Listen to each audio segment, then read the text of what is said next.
NBA playoffs on TYT Sports. The first round wrapped up completely. 2 game ones took place over Saturday and Sunday for round 2, but we're going to begin with the first round wrap up. I'm here with Andre Snelling, so you'll see in just a second. But the Miami Heat took care of the Charlotte Hornets on their home court, 106-73. And of course, I mean, that series was interesting to begin with just because we thought the Heat were going to run through the Hornets in 4 games, and then it went back to Charlotte and Jeremy Lin and Kemba Walker start heating up. But overall, the Heat were the better team. They were supposed to win, and they did. Goran Dragic picked a really good game to step up. What do you see from this game that you liked? Yeah, I mean, really, that game was. It showed that the Heat were really the significantly better team the whole time. Charlotte just kind of punched them in the mouth, and they had a chance. Game 6 was Charlotte's chance. Yes. If they would have, they could have pulled out Game 6 and gone to the next round. When they did not pull out Game 6, it was a wrap. And whether it was Goran Dragic, I mean, Dwayne Wade barely even had to do anything, and so.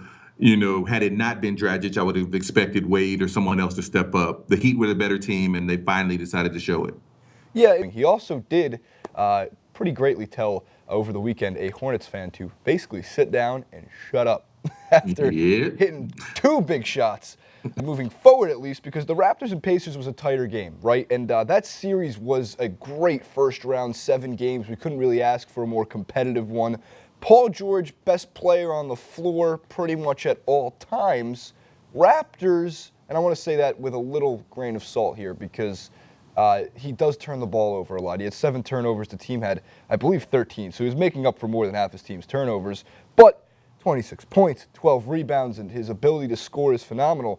But what I want to pick apart real quick is, although DeMar DeRozan had 30 points, he shot the ball 32 times. And at times, and I'm wondering if you agree with this, DeMar DeRozan has this spectrum of his shooting guard ability.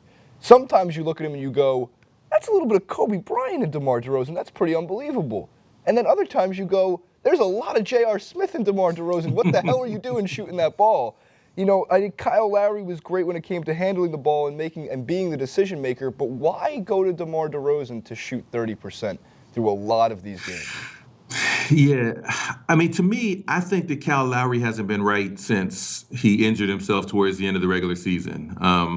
I think he came back. He's been able to play. There are times he's more effective than others, but he's not himself. He's not the Kyle Lowry that we saw for most of the season, and that's super important because I think the Raptors are Kyle Lowry's team. Yes, and so. If Lowry is not able to do it, then they end up depending more on DeRozan. I think DeRozan's a good scorer off of Lowry. He's not somebody that I want, like you mentioned Kobe, he's not somebody that I want to just pass him the ball and get out of the way. I don't think he's that guy. I think he's a solid second guy. And I think the Raptors have been trying to use him more as a number 1 because Lowry's not himself. And so, moving forward against a Heat defense that specializes in, playing well against perimeter wings. If Lowry can't find the form he had earlier in the year, then the Raptors might be in trouble. Right, I agree with that. I actually think, how the Heat look, and even though it was both these teams played 7-game series, so at least they're equal in terms of what gas is left in the tank after the first round. But when I look at it too, I know through at least games 1 and 2 of the Raptors series, Jonas Valanciunas is not going to win you a series. Granted, he played absolutely terrific basketball, high IQ basketball through those first 2 games and was really carrying the team. But if DeMar DeRozan is going to shoot 30%, which at times he can shoot 50%, and he finds his 3-ball, it really helps out, at least when it comes to the scoring department. That's what he needs to be there for. But if Kyle Lowry's not playing to his all-star ability, you can't rely on your big man center to play against a Heat team that is just that much more experienced, that has a nice blend of experience and youth, I should say, too. And you're going to get matched up against Hassan Whiteside, who we know the advanced analytics aren't necessarily in his favor. I know you've looked into him as well. At least it comes to his block party is a little bit overshadowed by his plus-minus, his on-court, off-court plus-minus. So at least going forward for the Heat and the Raptors could be a great series, although I think the Heat are going to come away with this one in 5 or 6 games.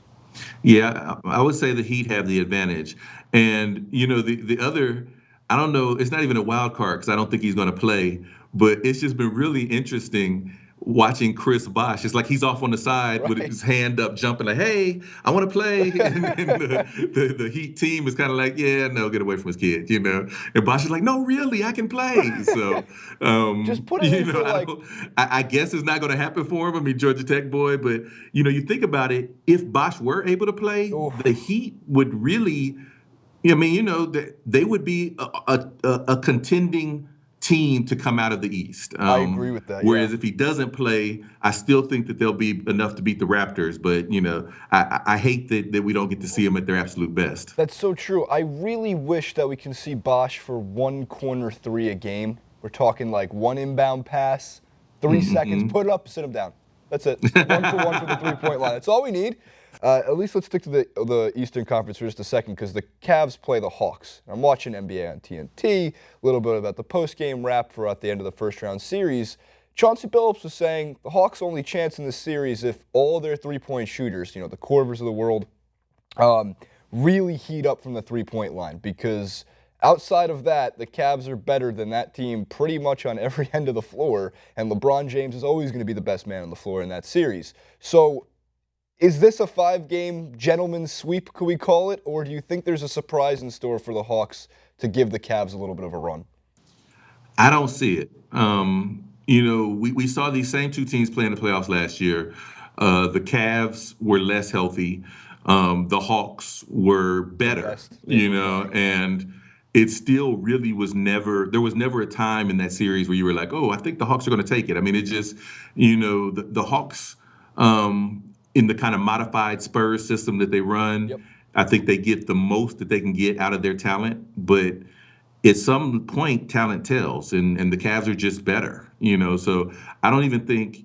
I mean, I can't imagine a scenario where the Hawks get hot enough from three that they could legitimately have a chance at winning 4 games. Because part of getting hot from three is getting a bunch of open threes, and the Cavs are actually a really good defensive team against opposing wings. So, I don't see it.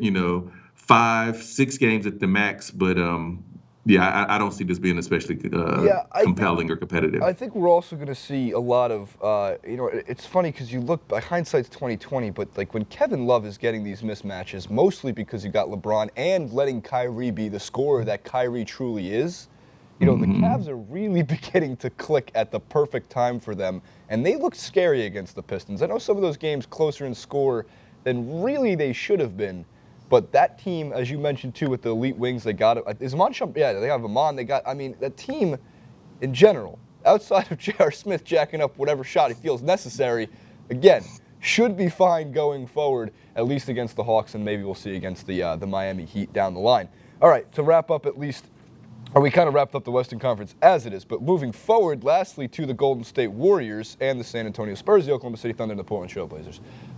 You sent out a great tweet, which we're going to throw in post right here, because the real MVP, arguably, at times, is Draymond Green. Klay Thompson, again, another great example of a scorer, but he doesn't, he a phenomenal off-ball movement, can get open, even sets off-ball screens when necessary. Draymond Green, without Stephen Curry on the floor, is truly an amazing player to watch play. And in general, I'm watching Draymond Green throughout this series. I've watched him all year long. I think you've been in agreement with this. He is the second best player in that team, and he is vital to them succeeding without Curry. The only thing that could potentially, I could potentially disagreement with in the statement that you said is, let me get ready for it. There's no guarantee he's the second best player on that team. Like, even when Curry is healthy, and I've been following it for like 2 years now. You mentioned the on-court, off-court plus minus. Yeah. I like to look at the regression, so kind of taking that and regressing it further to really try to pin down who's the biggest impact player on the team and in the NBA. Draymond Green has led the NBA in regularized adjusted plus minus 2 straight years now. He led it in 2015 and 2016.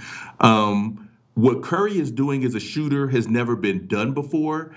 And I think that makes the consensus, because generally scoring is what we see. Yep. So the first thought is like, okay, well, this guy, he's scoring 30 points. He's scoring at will. He shoots from half court. He must be the best player on the team, and he's the reason they're going for 70.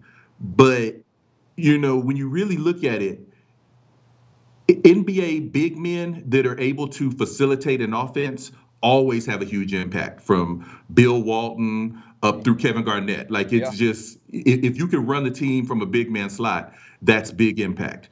If you can be a dominant defensive player, that's big impact. It's not going to show up in the box scores. If you're a big man that can shoot, like Dirk Nowitzki or even a Robert Horry, that's going to have a big impact that doesn't show up in the box scores. Draymond is all three. So while Curry is a beast, whether he's healthy or not, Draymond might very well be the most important warrior on the court. Yeah, no. So I love that you bring up this debate. Now, quickly, I would say still, even though I have to think that Steph Curry's if not the best player in the league, right up there, and he's going to win his second straight MVP.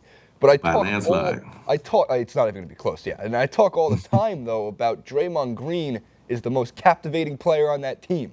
After you watch 82 games of Curry taking threes from 45 feet, you get used to it. But Draymond Green, here's what I find most amazing about him. His usage percentage is through the roof with Curry off the floor. His numbers on paper are ridiculous, but the one number that stands out for such a high usage, he had 2 turnovers in that game. He's not even a great, or at least I shouldn't say flashy, ball handler. He just gets the job done. His court vision just gets better and better. He was a debatable guy for most improved player. If every year, just about how much better he got compared to last season, and truthfully, the Blazers are not a bad basketball team. I get it. Yeah. The Warriors, little bit of luck in here. Chris Paul injured, Blake Griffin injured. They don't have to face a healthy Clippers team yet. We get it. We understand that. But the Blazers perform better than everyone expected them to perform this season. And at this point in the playoffs, if I'm Terry Stotts, who I think is a phenomenal head coach, especially what he's done with 4 of 5 starters lost, I would think that your plan of action against this Warriors team, even though they don't have Steph, is keep it as close as you possibly can for 3 quarters and then let Damian Lillard fire away 10 shots in the fourth because he's probably good for 6 of them.